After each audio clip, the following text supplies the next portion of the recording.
How could saying yes to a vacation romance end with 12 strangers calling me Dad?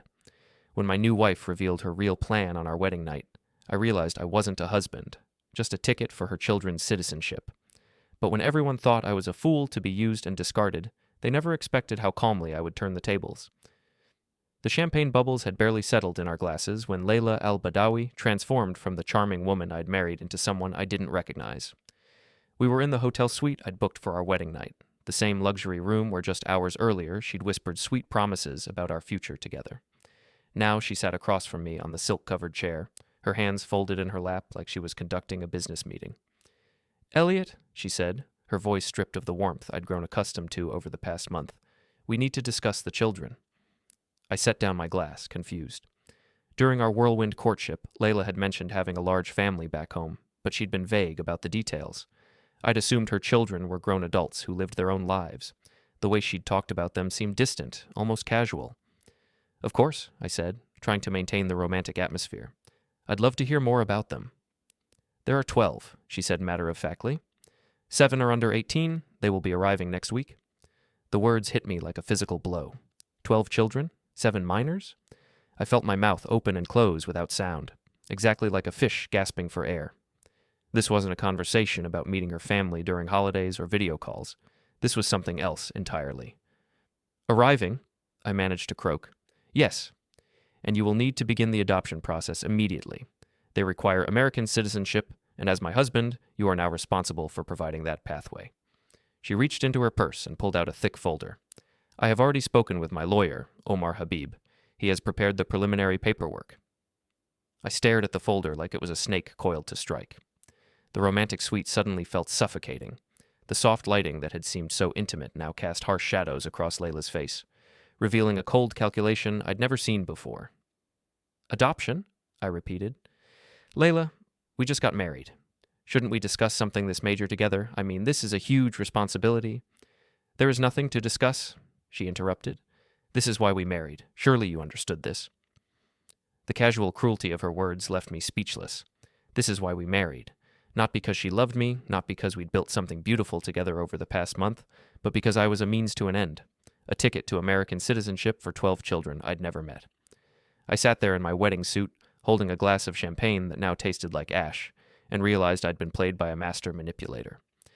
The next evening, Layla insisted we have a proper wedding dinner with her family at Chez Laurent, the most expensive restaurant in the city.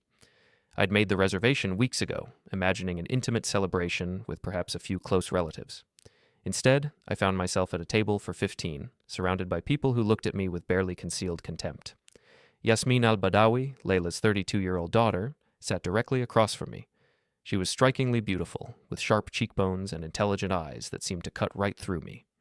When the waiter brought the wine list, she spoke to him in perfect English, then turned to her siblings and made a comment in Arabic that caused several of them to smirk. I'd taken basic Arabic in college years ago, not enough to be fluent, but sufficient to catch fragments of conversation. What I heard sent a chill straight through me. "Jawaz Safar Fakat," she said with a dismissive wave in my direction. "Just a passport." Karim al-Badawi, 29 and clearly Yasmin's ally in whatever game they were playing, leaned back in his chair and studied me like I was an interesting specimen in a jar. "So, Elliot," he said, his English accented but precise, "my mother tells us you work with computers?" "Engineering," I corrected. "I'm a freelance engineer. I design systems for—" "Ah, yes," he interrupted, clearly uninterested in the actual answer. "That must be steady work?" The way he said steady made it sound like an insult. Around the table, Layla's other adult children, there were 5 of them, continued their conversations in Arabic, occasionally glancing at me with expressions ranging from amusement to outright disdain. The younger children, ranging from what looked like 7 to 17, sat quietly picking at their food. They'd been introduced to me as my new stepchildren, but none of them made eye contact or responded when I tried to engage them in conversation. It was clear they'd been coached to be polite but distant. Layla herself played the role of the happy bride perfectly, touching my arm and smiling whenever the waiter approached or other diners glanced our way. But during the spaces between public moments, her mask slipped. She discussed logistics with Omar Habib, a smooth-talking lawyer in his 50s who'd appeared halfway through dinner like he'd been summoned. "The initial paperwork should be filed within the week," Omar was saying, his voice low but not quite low enough. "We cannot afford delays with the younger ones. Their tourist visas have limited time remaining. I sat there, surrounded by people discussing my life like I wasn't present, feeling more alone than I had in years. The champagne from the night before had given me a headache that lingered, but it was nothing compared to the sick realization settling in my stomach. As the evening wore on, I excused myself to the restroom, needing a moment away from the suffocating atmosphere. In the marble-tiled bathroom, I splashed cold water on my face and stared at my reflection. Elliot Warren, 44 years old, successful engineer, and apparently the biggest fool in the city. When I returned to the table, I found my seat had been moved. Not physically, the chair was in the same place, but psychologically, I was now sitting on the outside of every conversation. The family had closed ranks, speaking exclusively in Arabic, leaving me to sit in silence while they planned my future around me. My phone buzzed with a text from an unknown number. "You're just the start. Sign the papers, or you'll regret it." I looked around the table, but everyone appeared focused on their conversations. Someone here had sent that message, but I couldn't tell who. The threat hung in the air like smoke, invisible but impossible to ignore. As we left the restaurant, Yasmin walked beside me while the others clustered around Layla. "You seem quiet tonight, stepfather," she said, her voice dripping with false concern. "Just taking it all in," I replied carefully. "Yes, it must be overwhelming. So many new responsibilities." She paused at the restaurant door, letting the others pass ahead. "I hope you understand how important this is to our family, how important it is that everything goes smoothly." The way she emphasized everything made it clear this wasn't a friendly conversation. It was a warning. That night, lying in bed next to a woman who now felt like a stranger, I stared at the ceiling and wondered how I'd gotten here. 4 weeks ago, I'd been a single man living a quiet, predictable life. Now I was married to someone who saw me as a business transaction and surrounded by people who viewed me as an obstacle to overcome, but as I lay there in the darkness, something began to shift inside me. The shock was wearing off, replaced by something colder and more calculating. They thought they were dealing with a naive, lonely man who could be easily manipulated and discarded. They had no idea how wrong they were. The morning after the restaurant disaster, I sat in my kitchen drinking coffee and trying to make sense of how I'd ended up in this nightmare. The condo felt different now. No longer my sanctuary, but a stage where someone else was directing the performance. Layla had left early, claiming she needed to handle arrangements for her children's arrival. She'd kissed my cheek with the same mechanical affection she might show a business partner, leaving me alone with my thoughts and a growing sense of dread. I found myself replaying every moment of our relationship, looking for signs I'd missed. We'd met at the Riverside Hotel downtown, where I'd been having lunch after a client meeting. Layla had been sitting alone at the bar, elegant in a way that drew attention without seeming to try. When she'd smiled at me, it felt like the sun coming out after a long winter. Our first conversation lasted 3 hours. She told me she was visiting from Dubai, taking a long overdue vacation to see America. She was cultured, well-traveled, and genuinely interested in my work. When I explained the water treatment systems I designed, she asked intelligent questions and seemed impressed by the complexity of the projects. "You build things that help people," she'd said, her hand briefly touching mine across the table. "That is noble work." Looking back now, I could see how carefully she'd played me. Every compliment, every shared laugh, every moment of apparent intimacy had been calculated to draw me deeper into her web. She'd been particularly skillful at making me feel special, chosen. "Most men my age only want young girls who cannot appreciate their experience," she'd said during our second dinner. "But you understand that real connection comes from meeting someone as an equal." I'd been flattered. At 44, I'd been single for 3 years after a relationship that ended when my ex-girlfriend decided she wanted someone more exciting. Layla made me feel sophisticated, worldly, like I was exactly the kind of man she'd been searching for. The courtship had been intense, but not rushed. At least, it hadn't felt rushed at the time. She extended her stay twice, claiming she was enjoying our time together too much to leave. We went to museums, tried new restaurants, took long walks through the city. She bought me small, thoughtful gifts and remembered every detail of our conversations. When she mentioned her family, it was always in vague, positive terms. "My children are my pride," she'd say, or "family is everything to me." I'd assumed she meant the normal pride any parent feels. I'd even found it attractive that she was family-oriented. The proposal had been her idea, though she'd presented it so skillfully that I thought it was mine. "I wish I didn't have to leave," she'd said one evening as we walked along the waterfront. "But my visa expires next week." "What if you didn't have to leave?" I'd heard myself saying. "Oh, Elliot," she'd replied, her eyes filling with tears that now seemed suspiciously convenient. "Are you saying what I hope you're saying?" 3 days later, We were married in a simple ceremony at City Hall. She'd insisted we keep it small, just the two of us and the required witnesses. Our love doesn't need an audience, she'd said. Now I understood why she'd wanted privacy. A big wedding would have meant questions from my friends and family. It would have meant people who cared about me asking hard questions about this woman I'd known for a month. My phone rang, interrupting my increasingly dark thoughts. Curtis Doyle's name appeared on the screen, and I felt a wave of relief. Curtis had been my best friend since college, and if anyone could help me make sense of this situation, it was him. "Hey, man," Curtis said when I answered. "How's married life treating you?" I hesitated, unsure how to even begin explaining. "It's complicated." "Complicated how? Did you forget to put the toilet seat down already?" "Can we meet for coffee? I need to talk to someone." Curtis must have heard something in my voice because his tone immediately became serious. "Of course. The usual place in 20 minutes?" Brewster's Cafe had been our regular meeting spot for years. It was a small, dimly lit place where we could talk without being overheard. Curtis was already there when I arrived, his laptop open and papers spread across the small table. As an accountant, he was always working, but he closed everything when he saw my face. "You look like hell," he said without preamble. "I think I made a mistake," I told him, then proceeded to explain everything. The rushed romance, the wedding night revelation, the dinner with her family, the threatening text message. Curtis listened without interruption, his expression growing more concerned with each detail. When I finished, he sat back in his chair and ran a hand through his thinning hair. "Jesus, Elliot, this sounds like a green card marriage." "That's what I'm afraid of. But it's more than that, isn't it? She's not just looking for citizenship for herself. She wants you to adopt 12 kids. That's insane.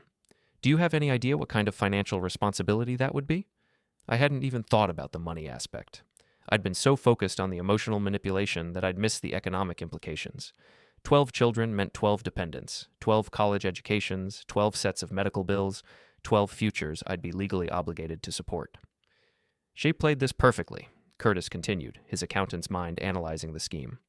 "A month-long courtship is just long enough to seem legitimate, but not long enough for you to really know her. The rushed wedding, the immediate pressure for adoption paperwork. This isn't some spur-of-the-moment decision. This is a plan. So what do I do? First, you protect yourself. Don't sign anything.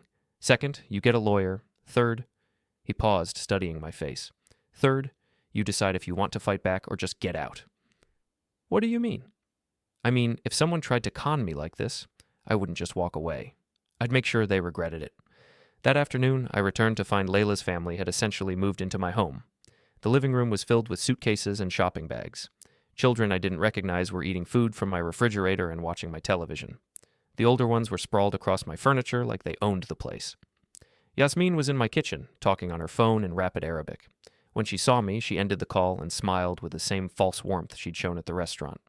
"Elliot, perfect timing. We need to discuss sleeping arrangements." "Sleeping arrangements?" "Well, yes. The children need places to stay while we handle the paperwork. Your home is quite spacious." I looked around my condo, a 2-bedroom place I'd bought specifically because it was the right size for a single man. It was definitely not spacious enough for 12 additional people. "This is temporary, of course," she continued, "just until we can find more permanent solutions." The way she said permanent solutions made it clear she expected those solutions to be my responsibility as well. Kareem emerged from my home office carrying a stack of my personal papers. "I hope you don't mind," he said with no trace of apology. "We needed to review your financial situation for the adoption applications." They'd been going through my private documents, in my own home, without permission. "I do mind, actually," I said, taking the papers from his hands. "These are private." "Not anymore," Yasmin interjected. "We're family now. We need to understand what resources are available for the children." I felt something snap inside me. These people had invaded my home, rifled through my belongings, and were now telling me that my privacy no longer existed because we were family. But I kept my voice level, my expression calm. "I think there's been a misunderstanding," I said quietly. "I haven't agreed to adopt anyone yet. Layla and I need to discuss this privately before any decisions are made." The temperature in the room seemed to drop 10 degrees. Yasmin and Kareem exchanged glances that spoke volumes about their opinion of my intelligence. "Of course," Yasmin said finally. "But surely you understand that time is a factor, the children's visas." "I understand," I replied. But I'm not signing anything until I fully understand what's being asked of me. That evening, after I'd managed to convince Layla's family to return to their hotel, I sat in my garage with a beer and tried to think clearly. The garage had always been my retreat, a place where I could work on projects and let my mind wander. Now it felt like the only space in my life that hadn't been contaminated by this nightmare. My phone buzzed with a calendar alert. Adoption forms meeting, 10:30 a.m. tomorrow, USCIS office. I stared at the notification. I hadn't created this calendar entry. Someone had accessed my phone and scheduled a meeting without my knowledge or consent. The violation felt almost physical, like someone had reached inside my chest and squeezed my heart. But as I sat there in the quiet of my garage, surrounded by the tools and equipment that represented my real life, the life I'd built through careful planning and hard work, I felt something settle inside me, a cold, calculating calm that I recognized from my most challenging engineering projects. They thought they were dealing with a lonely, desperate man who could be steamrolled into compliance. They thought I was weak, naive, and easily manipulated. They were about to learn how wrong they were. The USCIS field office was a sterile, bureaucratic maze of waiting areas and interview rooms that smelled like industrial disinfectant and desperation. I arrived to find Layla, Omar Habib, and Yasmin already seated in the lobby, a stack of folders between them like weapons ready for deployment. Elliot, Omar stood and extended his hand with the practiced smoothness of someone accustomed to getting his way through charm and intimidation. Thank you for coming. I know this process can seem overwhelming, but I assure you, everything has been prepared to make this as simple as possible. Simple, as if adopting 12 children and taking on legal and financial responsibility for their entire futures was equivalent to renewing a driver's license. I'd like to review the documents before we go in, I said, reaching for the folders. Omar's smile tightened almost imperceptibly. Of course, but we have a scheduled appointment. The officer is expecting us, and these government employees don't appreciate delays. Perhaps we could review everything afterward? I prefer to understand what I'm signing before I sign it. Elliot. Layla's voice carried a note of warning disguised as concern.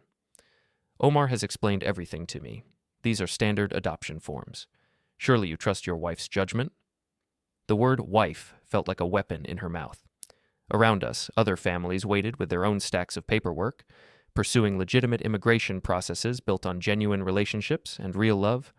I felt like a fraud sitting among them. I opened the first folder and began reading. The legal language was dense, but my engineering background had taught me to parse complex technical documents. What I discovered sent a sharp chill through me. The adoption papers weren't just about granting citizenship. They established me as the legal guardian and financial sponsor for all 12 children. I would be responsible for their housing, education, medical care, and general welfare until they reached adulthood, and in some cases, beyond. The financial obligations were staggering.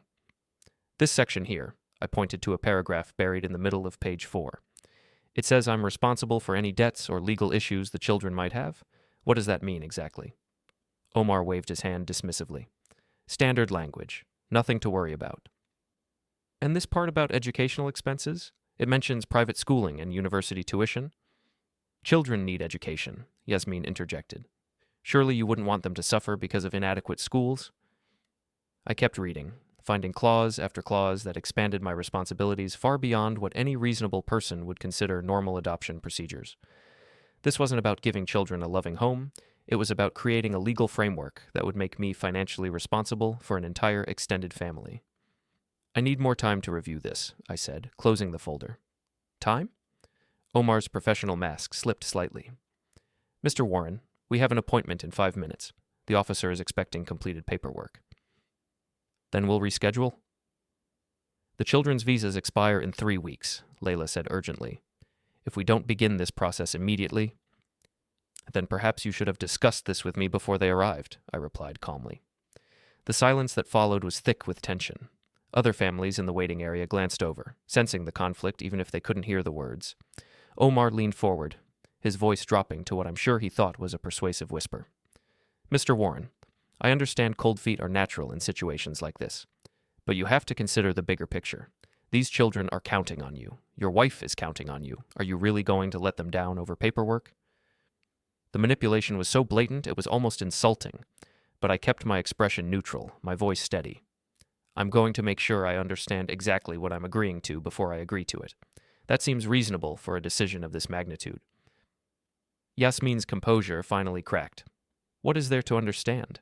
You married our mother. You accepted responsibility for her family. This is what that means. Actually, I said quietly, I married your mother. I didn't sign up to adopt her 12 children without discussion or consultation. There's a difference. I stood up, leaving the folders on the table. I'll review these at home and let you know my decision. Omar's face flushed red. This is highly irregular. We can't simply reschedule federal appointments on a whim. I'm not acting on a whim. I'm acting with appropriate caution. I looked directly at Layla. I'll call you tonight. As I walked away, I heard Yasmin say something sharp in Arabic. I didn't catch all the words, but I understood enough to know it wasn't complimentary. That evening, I returned home to find my personal space violated once again. Someone had been in my home office. My computer was still on, though I distinctly remembered shutting it down that morning. File drawers were slightly ajar, and papers on my desk had been moved. More disturbing, my bank statements were missing from the folder where I kept important documents. Someone had been specifically looking for financial information. I checked my online banking immediately. No unauthorized transactions, but there had been login attempts from an IP address I didn't recognize. Someone had tried to access my accounts using my username, but hadn't been able to get past the two-factor authentication. The violation felt personal in a way that went beyond the obvious privacy concerns. These people weren't just trying to manipulate me, they were actively investigating my life, looking for leverage and weaknesses they could exploit. But they'd made a crucial mistake. By pushing too hard, too fast, they'd shown me exactly what kind of people I was dealing with. And by underestimating me, they'd given me the opportunity to prepare. I went to my garage and pulled out a small digital scanner I used for work documents. Over the next 3 hours, I methodically scanned every piece of paper related to my marriage, every email and text message from Layla, every document Omar had given me, and every photo from our courtship. I uploaded everything to a secure cloud storage account and created backup copies on encrypted drives. If this situation was going to get ugly, and I was increasingly certain it was, I wanted a complete record of everything that had happened. My phone rang at nearly midnight. Layla's name appeared on the screen. You embarrassed me today, she said without preamble. I protected myself today, I replied. From what? From your own family? From a legal and financial commitment I wasn't prepared to make. You are being selfish. These children need stability, and you are playing games with their futures. The accusation stung because it was designed to, but I'd spent the evening reading about immigration fraud and marriage scams. I knew exactly what tactics manipulators use to control their victims. I'm not playing games, Layla. I'm trying to understand what's happening to my life. What is happening is that you are becoming a father to children who need you. Why is this so difficult for you to accept? Because 24 hours ago, I didn't know these children existed. Because you presented this as a fait accompli rather than a discussion between spouses. Because your family is treating me like an obstacle to overcome rather than a person whose feelings matter. You are being dramatic. Am I? Your daughter called me just a passport at dinner. Your son went through my personal papers without permission. Someone tried to access my bank accounts. If I'm being dramatic, it's because the situation has become genuinely dramatic. A long pause. When Layla spoke again, her voice was cold in a way I'd never heard before. Perhaps you need time to think about what kind of man you want to be, the kind who helps children in need, or the kind who abandons them for selfish reasons. I need time to think about what kind of marriage I want to have, the kind built on mutual respect and honest communication, or the kind where one person makes unilateral decisions and expects the other to comply without question. We will discuss this tomorrow. Omar thinks... I don't care what Omar thinks. Omar isn't my lawyer. Another pause, longer this time. No, she said finally. He isn't. The line went silent. I sat in my kitchen, staring at my phone, and realized I'd just crossed a line. Up until that moment, there had been a possibility, however remote, that this was all a misunderstanding that could be resolved through better communication. Now I knew better. This wasn't a misunderstanding. It was a carefully orchestrated plan, and I was nothing more than a necessary component that was failing to function as expected. My phone buzzed with a voicemail notification. The message was from someone named Jane McNeil, an immigration attorney. Mr. Warren, I understand you may have some questions about adoption procedures and spousal responsibilities in immigration cases. I've reviewed your initial inquiry, and I think you need to protect yourself. Please call me as soon as possible. This situation may be more serious than you realize. I stared at the phone. I hadn't contacted any immigration attorney. Someone else had reached out on my behalf. But who? Then I remembered Curtis's words from our coffee meeting. If someone tried to con me like this, I wouldn't just walk away. I'd make sure they regretted it. My best friend was watching my back, even when I didn't know I needed it. For the first time since this nightmare began, I smiled. Jane McNeil's office was located in a glass tower downtown, the kind of place that radiated competence and cost serious money. She was younger than I'd expected, maybe 41, with sharp eyes behind wire-rimmed glasses and the kind of focused intensity that made me understand why Curtis had chosen her. "Your friend Curtis gave me the basics," she said, gesturing for me to sit across from her mahogany desk. "But I need to hear the full story from you. Don't leave out any details, no matter how minor they seem." I told her everything, from the whirlwind romance to the wedding night revelation to the scene at the USCIS office. She took notes on a legal pad, occasionally asking clarifying questions that revealed just how much trouble I was potentially in. "The good news," she said when I finished, "is that you haven't signed anything yet. The bad news is that you're dealing with people who clearly understand the system well enough to exploit it." What would have happened if I'd signed those papers? You would have become legally and financially responsible for 12 people, some of whom you'd never met. The adoption process would have made you their legal guardian, which means you'd be liable for their actions, their debts, their medical expenses, their education costs, everything. And once those papers are filed, backing out becomes extremely complicated and expensive. She pulled out a calculator and started running numbers based on the information I'd given her about Layla's children's ages. Conservative estimate, assuming basic living expenses, public education, and minimal medical issues, you're looking at roughly $40,000 per year, per child, until they reach 18. For the younger ones, that's a commitment of several $100,000, and that's the conservative estimate. The number hit me like a physical blow. Several $100,000. My entire life savings, my retirement fund, my financial security, all of it would have disappeared into supporting children I'd never chosen to adopt. What are my options? First, you protect your assets immediately. Move money into accounts she can't access, remove her from any joint accounts you might have opened, put alerts on all your credit reports.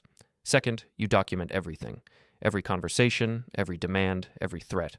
Third, you decide how you want to handle this. Handle it how? Jane leaned back in her chair, studying me carefully. You could divorce her quietly and walk away. Clean break, minimal fuss. Or you could fight back. Marriage fraud is a federal crime. If you can prove she married you specifically to gain immigration benefits for her children, she could face serious legal consequences: deportation, criminal charges, permanent bars to re-entry. The idea of fighting back appealed to me more than I wanted to admit. These people had invaded my life, violated my privacy, and tried to manipulate me into a commitment that would have destroyed my financial future.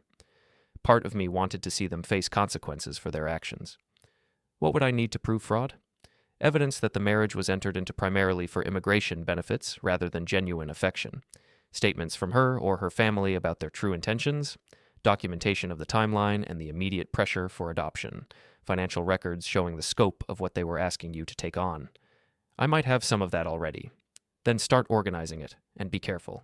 If they realize you're building a case against them, they might escalate their tactics.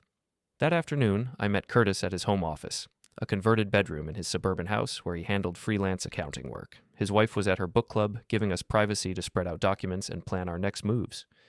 "Jane seems sharp," Curtis said, reviewing the notes from my meeting. "And she's right about protecting your finances. We need to move your money today." Over the next 2 hours, we systematically secured my financial life. We moved my savings into a new account at a different bank, removed Layla from the joint checking account we'd opened after the wedding, and placed fraud alerts on all my credit reports. Curtis helped me change passwords on every financial account and set up additional security measures. "They tried to access your bank account once," Curtis pointed out. "They'll try again, and next time they might be more sophisticated about it." We also created a detailed timeline of my relationship with Layla, marking every significant event from our first meeting to the present. When we laid it out visually, the manipulation became even more obvious. "Look at this pattern," Curtis said, pointing to our timeline. "Every major escalation happened right after you showed signs of independence or resistance. She pushed for marriage when you started asking questions about her family. She revealed the children immediately after the wedding, when you were legally committed. She scheduled the USCIS appointment right after you expressed doubts." It's like she had a playbook. She probably did. This isn't her first time doing this. That evening, Layla's family staged what could only be described as a performance. They invited me to a family picnic in Riverside Park, complete with blankets, homemade food, and carefully orchestrated scenes of domestic happiness. The younger children had been coached to call me Baba Elliot and to stay close to me whenever other families were nearby. Yasmin took photos with her phone, making sure to capture images of me interacting with the children in ways that would look like genuine family bonding to anyone who didn't know the real story. "These will be wonderful for the adoption portfolio," she told me, showing me a photo of me helping one of the younger boys with a soccer ball. The immigration officers love to see evidence of family integration. The older children played their roles perfectly, but I could see the calculation behind their smiles. They were polite when other park visitors were watching, but the moment we had privacy, they ignored me completely or spoke in Arabic among themselves. During a quiet moment, I overheard Yasmin talking to Karim near the playground equipment. "Huwa gadib, lakin sayuwafiku," she said. "He's angry, but he'll agree." "Wa idha lam yuwafiku," Karim replied. "And if he doesn't agree?" "Sanajid tarika," she answered with a shrug. "We'll find a way." The casual confidence in her voice was chilling. They had backup plans for my resistance, alternative methods of getting what they wanted if I continued to refuse cooperation. But I played my part too, smiling for the photos and interacting with the children in ways that would look natural to casual observers. Let them think their performance was working. Let them believe I was softening to their manipulation. My neighbor, Barbara Fleming, was walking her dog when we returned to my condo that evening. Barb was 61, retired, and had the kind of acute observational skills that came from decades of working as a social worker. "That's quite a family you've acquired," she said, watching Layla's relatives unload bags and coolers from their rental cars. "It's been an adjustment," I replied carefully. "I imagine so. A lot of comings and goings lately. Different people, different cars. Must be expensive, hosting so many visitors." The way she said it made me realize Barb had been paying attention to more than casual neighborly interest. She'd noticed the pattern of activity around my home, the fact that this wasn't a normal family situation. "If you ever need anything," she continued, "or if things get complicated, I'm right next door." "Thank you, Barb. I appreciate that." She studied my face for a moment, then nodded. "Take care of yourself, Elliot." That night, I sat in my garage organizing the evidence I'd collected. Photos, documents, recorded conversations, financial records, timeline of events. Everything that might be useful if this situation escalated to legal action. My phone buzzed with another calendar alert. "Notary signing, 10:00 LAM tomorrow, downtown office. Witnesses arranged." Again, an appointment I hadn't made. But this time, instead of anger, I felt a cold satisfaction. They were escalating their tactics, becoming more aggressive and desperate. That meant they were worried about losing control of the situation. Good. Let them worry. I spent another hour organizing my evidence files and uploading new backups to secure servers. If they wanted to play games with appointments and witnesses, I'd be ready. But I wouldn't be playing by their rules anymore. The notary office was located in a strip mall between a tax preparation service and a cell phone repair shop, the kind of place that handled routine paperwork for people who couldn't afford downtown legal offices. I arrived to find Layla, Omar, Yasmin, and two people I didn't recognize waiting in the small lobby. "Elliot," Omar stood and gestured toward the strangers. "I'd like you to meet Mrs. Patterson and Mr. Valdez. They've kindly agreed to serve as witnesses for today's proceedings." "Witnesses to what, exactly?" I hadn't agreed to sign anything, but they'd clearly prepared for a signing ceremony whether I cooperated or not. The notary, a tired-looking woman in her 50s, gestured us toward a small conference room where the adoption documents were spread across a folding table like a legal ambush. "This shouldn't take long," Omar said, pulling out a chair for me with the kind of aggressive hospitality that wasn't really hospitality at all. "Everything is prepared. We just need your signatures and we can move forward with the process." I sat down, but didn't reach for the pen he offered. Instead, I picked up the documents and began reading them again, more carefully this time. "Mr. Warren," the notary said, "I have other appointments this afternoon. If you could review these quickly." "I'm reviewing them as quickly as I can while still understanding what they say," I replied calmly. The documents were even worse than the versions I'd seen at the USCIS office. New clauses had been added that expanded my financial responsibilities and included provisions for supporting Layla's adult children as well as the minors. There were sections about housing allowances, educational expenses, and medical coverage that would have made me financially responsible for the entire extended family. This section here, I pointed to a paragraph on page 6. It says, "I'm responsible for providing housing for family members who are already adults." That wasn't in the previous version. "Standard language," Omar said dismissively. "Families support each other." And this part about educational expenses includes graduate school and professional training for all 12 children. Education is an investment in their futures. An investment I'd be making with my money for people I barely know, without any input into those decisions. Yasmin leaned forward, her patience clearly wearing thin. You're overthinking this. These are your stepchildren now. This is what being a father means. Being a father means having a relationship with your children built over time, with mutual love and respect. It doesn't mean signing papers that make me financially responsible for 12 strangers. They are not strangers, Layla said sharply. They are my children, your family now. Then why didn't I meet them before we got married? Why wasn't I involved in any discussions about their needs or futures? Why am I learning about their existence through legal documents instead of family conversations? The silence that followed was thick with tension. The witnesses looked uncomfortable, clearly realizing they'd been brought into a family dispute rather than a routine legal proceeding. I need time to consider this, I said finally, pushing the documents back across the table. Omar's professional mask slipped completely. Mr. Warren, we've been more than patient with your concerns. These children's futures are at stake. Their visa status depends on moving forward with this process immediately. Then perhaps someone should have discussed this with me before bringing 12 children to America on tourist visas. You are being unreasonable, Yasmin snapped. This is a simple adoption process. Families do this all the time. Families discuss major decisions together. They don't ambush each other with legal documents and artificial deadlines. I stood up, leaving the papers on the table. I'll review these at home and give you my decision tomorrow. Tomorrow may be too late, Omar warned. Legal processes have specific timelines. Then you should have started this conversation a month ago, when we were getting to know each other, instead of springing it on me after the wedding. As I walked toward the door, I heard Yasmin say something harsh in Arabic to her mother. I caught enough words to understand she was blaming Layla for not controlling me better. That afternoon, I took care of the final pieces of my financial security.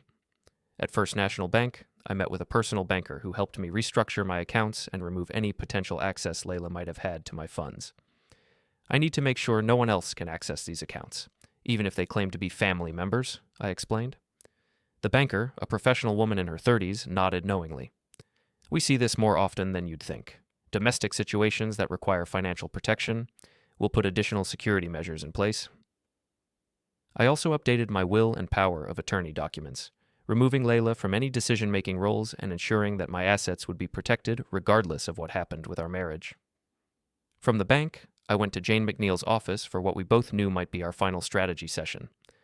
They're getting desperate, she observed, reviewing my account of the notary meeting. Bringing witnesses, trying to create artificial deadlines, applying social pressure, these are the tactics of people who know their window of opportunity is closing. What happens if I formally refuse to sign the adoption papers?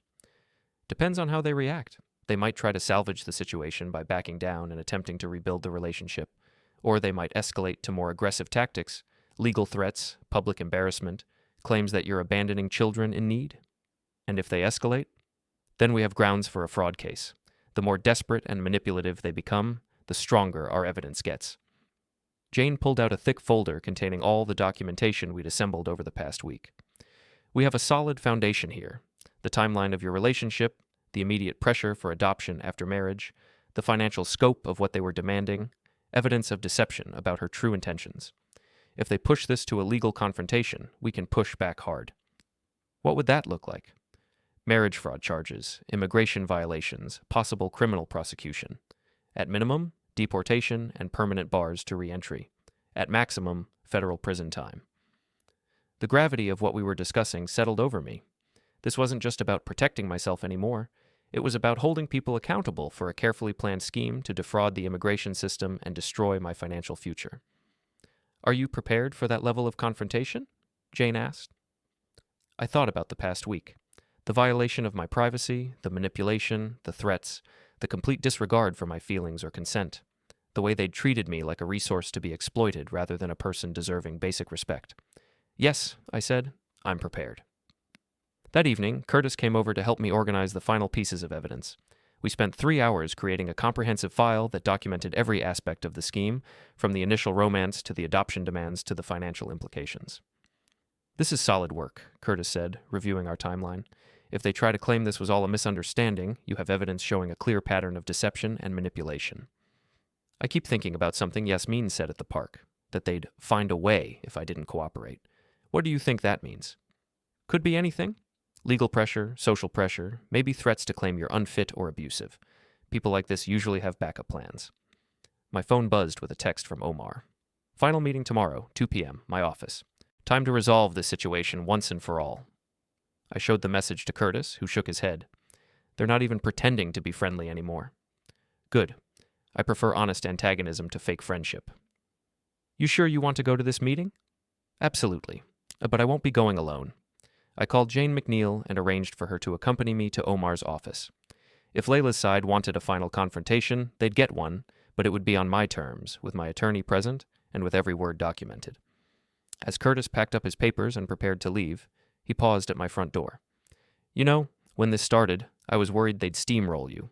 You've always been too nice for your own good, but watching you handle this, I'm actually starting to feel sorry for them. Why? Because they have no idea who they're really dealing with. They see a quiet, polite engineer and assume that means weak. They're about to learn the difference between nice and weak. After Curtis left, I sat in my living room and looked around at the home I'd built for myself. Tomorrow, this would all be over, one way or another. Either Layla's family would back down and disappear from my life, or we'd be heading toward a legal battle that would expose their entire scheme. Either way, I was ready. My phone rang at nearly midnight. Layla's name appeared on the screen. Hello, Layla. Elliot, we need to talk. This has gone too far. I agree. It went too far the moment you revealed 12 children on our wedding night and expected me to adopt them without discussion. You are being stubborn. Omar says you are making this more complicated than it needs to be. Omar isn't my lawyer. He represents your interests, not mine. We are married. Our interests should be the same. Then why didn't you include me in any decisions about our supposed shared interests? A long pause. When she spoke again, her voice carried a note of something that might have been genuine emotion, or might have been calculated manipulation. I thought you cared about me, about my family. I thought I did too, but caring about someone doesn't mean letting them destroy your life. Destroy your life? These are children, Elliot. Children who need help. Children you never mentioned during our entire courtship. Children you revealed through legal documents instead of family conversations. Children you expect me to support financially without any input into decisions about their futures. You are being selfish. I'm being careful. There's a difference. Another pause, longer this time. Tomorrow's meeting. It doesn't have to be adversarial. We can still work this out. We can, but it will require honesty about what you really want and respect for what I'm willing to give. If you're prepared for that conversation, then yes, we can work this out. And if not? I looked around my living room one more time, at the life I'd built and nearly lost to someone else's scheme. Then we'll let the lawyers handle it. The line went silent. I turned off my phone and went to bed, sleeping better than I had in days. Tomorrow would bring the final confrontation, but for the first time since this nightmare began, I felt like I was in control of my own destiny. They'd underestimated me from the beginning. Tomorrow, they'd learn the cost of that mistake. The downtown courthouse was a monument to bureaucratic authority, all marble columns and stern-faced statues that seemed to judge everyone who passed beneath them. I arrived with Jane McNeil at my side, both of us carrying briefcases filled with evidence that would either resolve this situation quietly or destroy Layla's family's lives completely. Omar Habib was waiting in the lobby with Yasmin and Karim, but notably, Layla herself was nowhere to be seen. "Where's my wife?" I asked. "She's indisposed," Omar replied smoothly. "A family emergency, but we're authorized to represent her interests in these proceedings." Jane and I exchanged glances. Layla's absence wasn't a coincidence, it was a tactical decision. If things went badly, she could claim she wasn't present for whatever agreements or admissions her representatives made. "What proceedings?" I asked. "I thought this was a meeting to discuss adoption paperwork." Omar's smile was sharp as a blade. "Actually, Mrs. Al-Badawi has filed a petition with the family court. She's seeking an order compelling you to fulfill your legal obligations as a stepfather. The judge will determine whether your refusal to adopt the children constitutes abandonment and breach of marital duties." So this was their backup plan. If they couldn't manipulate me into signing the papers voluntarily, they'd try to force me through the courts. They'd turned our private dispute into a public legal matter, gambling that a judge would side with 12 children over one stubborn husband. "Interesting strategy," Jane said calmly. "Filing court actions without informing the opposing party's counsel. That should make for an interesting discussion with the judge." We were directed to Family Court Division C, a smaller courtroom designed for domestic disputes rather than major criminal cases. The judge, a stern-looking woman in her 60s named Judge Patricia Hendricks, was already reviewing a thick folder when we entered. Layla's family filled 2 rows of benches behind Omar's table. All 12 children were present, from the 7-year-old to the adult children, arranged like a visual argument for why any reasonable person would help them. Several of them dabbed at their eyes with tissues, performing grief and abandonment for the judge's benefit. "This is a petition for court-ordered adoption and child support," Judge Hendricks announced without preamble.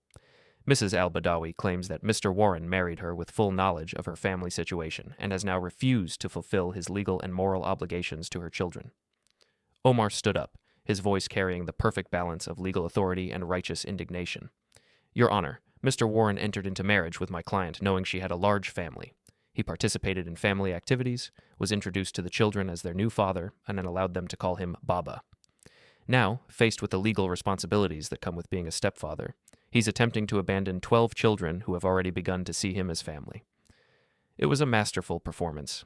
Omar painted me as a heartless man who'd seduced a vulnerable widow and then abandoned her children when the reality of family life became inconvenient.